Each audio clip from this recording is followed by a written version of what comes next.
Hi, my name is Vincent Finaldi, Vice President of TeleCloud. I've been in business telecommunications for about 18 years, and I've come across customers of all shapes and sizes and industries, mostly in the tri-state area. And they often ask me, what do I need to know before switching VoIP service providers?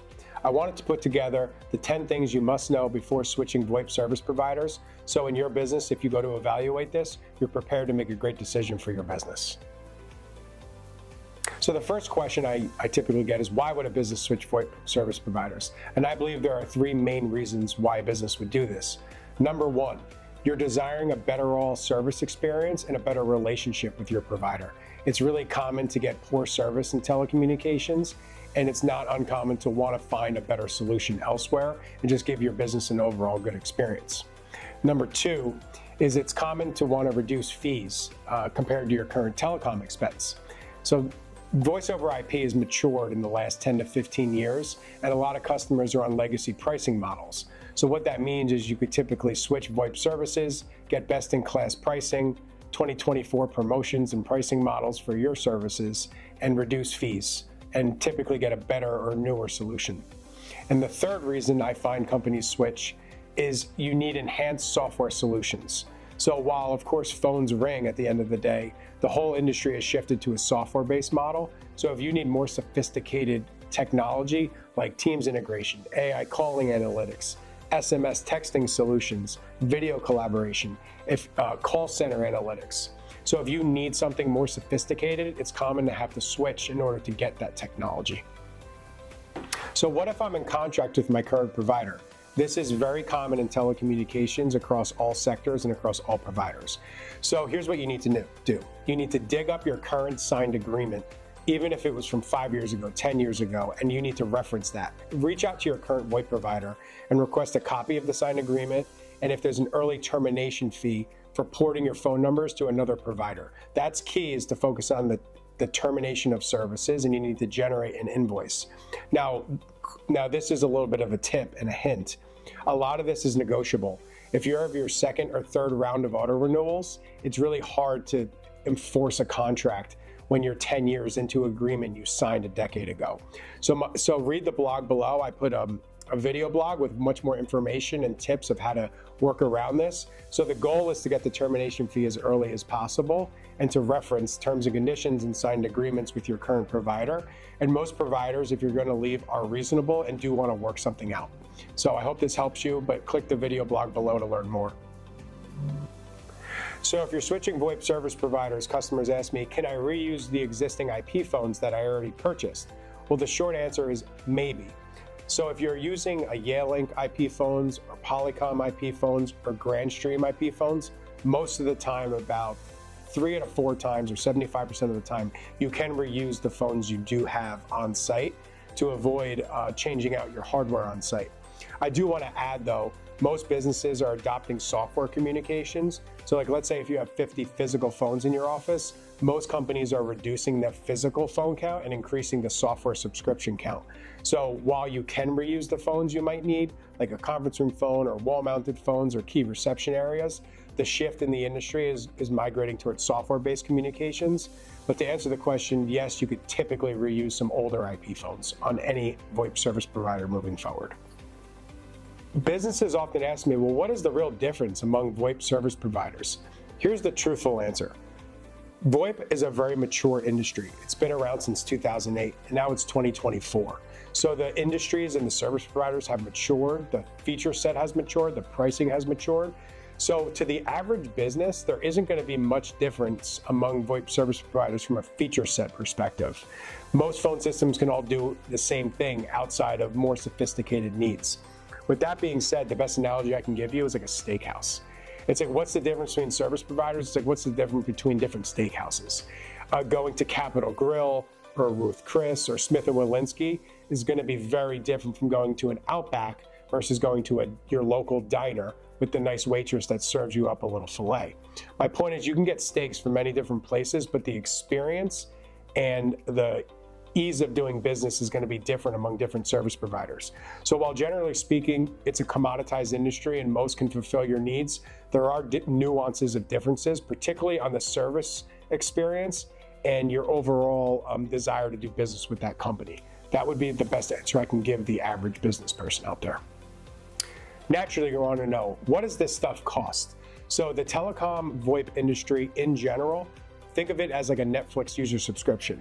You're going to pay per user per month for calling access on the phone system platform. Whether it's hardware or software, it doesn't matter. Think of it as a per user pricing model for calling access and voicemail and things of that nature.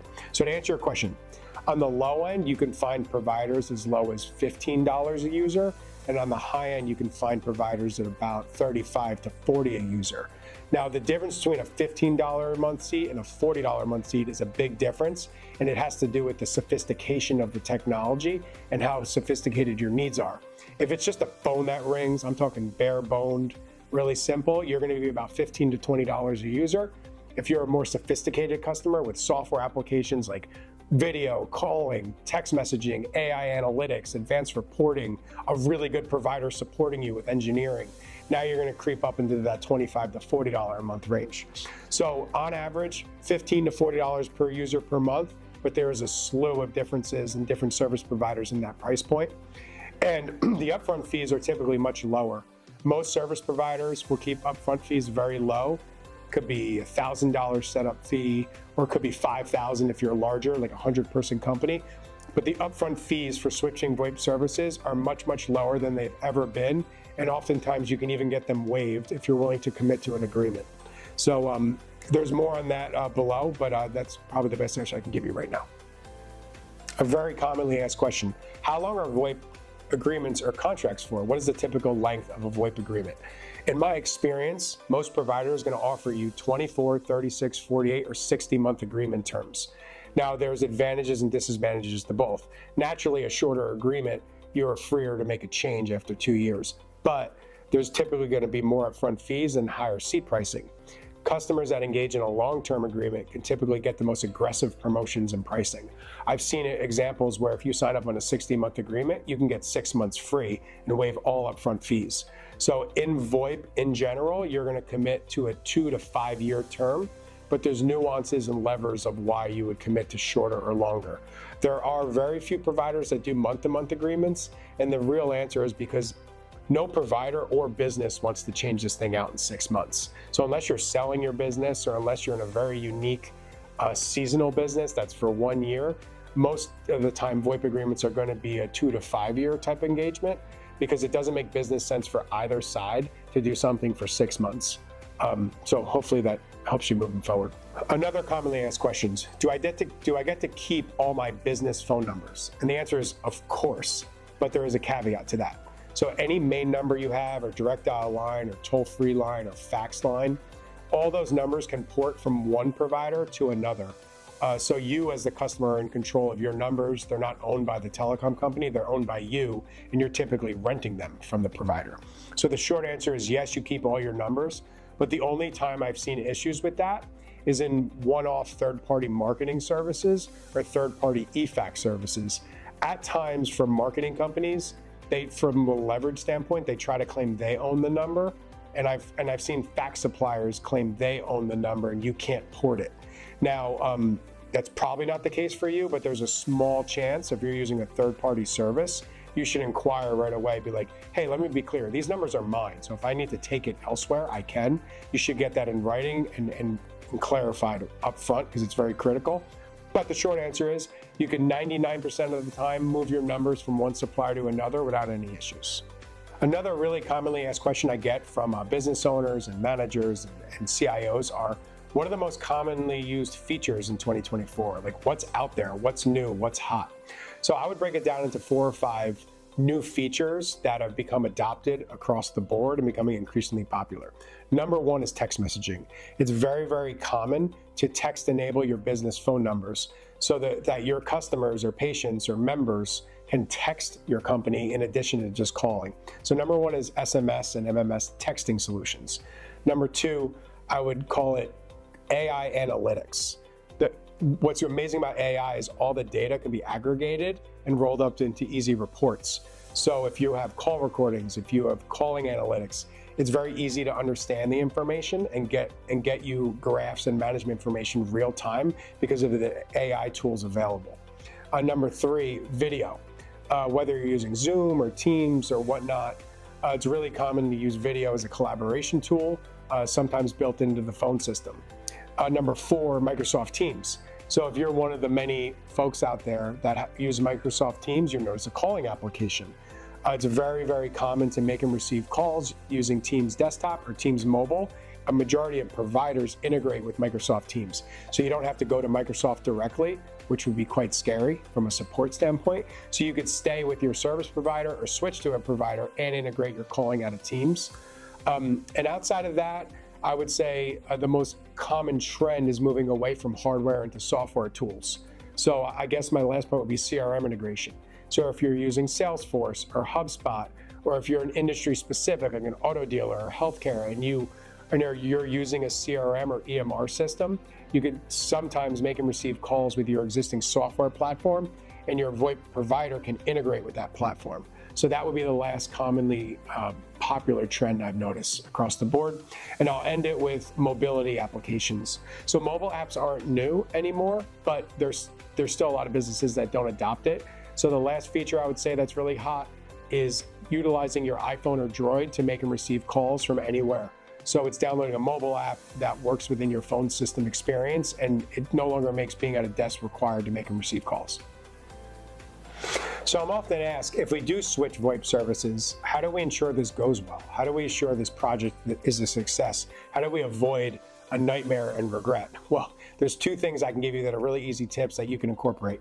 Number 1, if your business is going to switch VoIP service providers, put one person in charge on your end that's typically operational oriented, knows what's going on with auto attendance and call flows and the extension list. So assign one person to the project on your end.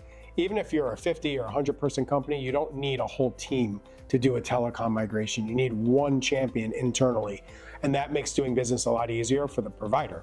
The second thing you could do is loop in your IT consultant or your IT vendor. So VoIP is simply an application on the network. So if you want to switch providers, it's common to loop in your IT person, have a technical alignment call to make sure that your network, we call your local area network, is up to par with your cabling, your network switch, your router, your internet services. So you just want to do one technical assessment to bless the project before go live. So those are my 2 quick tips to make sure that this project goes well for you and your business. And a very important question I get is, what can go wrong when switching VoIP service providers? What does a bad project look like? Well, there's a few things that can go wrong. They often don't, but things do happen in business, as you know. I'm sure you've had your own personal experiences where things went wrong. I would boil it down to 3 things. Number 1, if you commit to a provider and you are scheduled an installation port date, if you keep changing the port date, numbers sometimes can be dropped early. With porting, there's a lot of systems involved. It isn't necessarily people. You're dealing with big suppliers behind the scenes. And so if you change your port date from May 6th to May 13th and to the 19th, for example, it's possible your numbers get dropped early, and it just causes a big headache, because then you have to forward calls to cell phones, and it just causes a lot of operational aggravation. So changing your port date could cause problems if your numbers drop early. Number 2, making a decision based solely on money. VoIP service providers sometimes give very aggressive promotions.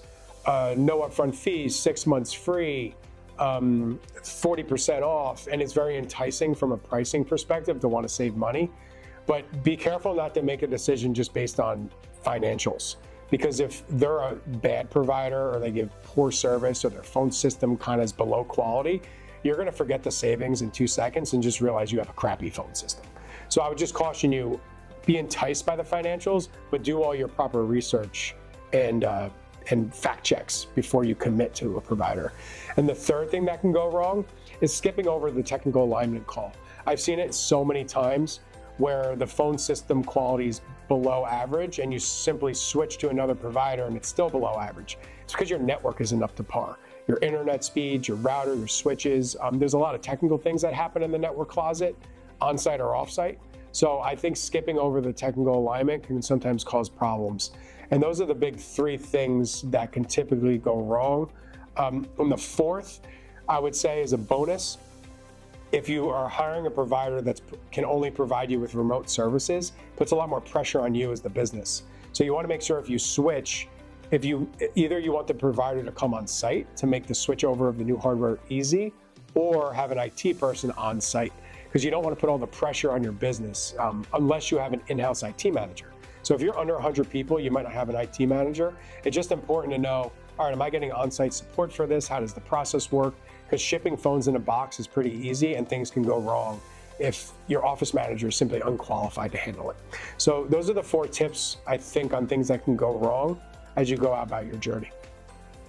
Thank you for watching this video. I really hope it gave you value for yourself or your business or a company you work for. If you just want to ask me any questions, just to get my professional opinion, you can email me at vin@telecloud.net or call or text me at 908-378-1218. Thanks and good luck on your journey. I want to thank you once again for watching this video. I hope it was useful to you. And hang on, I got a call. Hello? Yes, this is Vincent. No, I'm doing some educational content on evaluating VoIP services.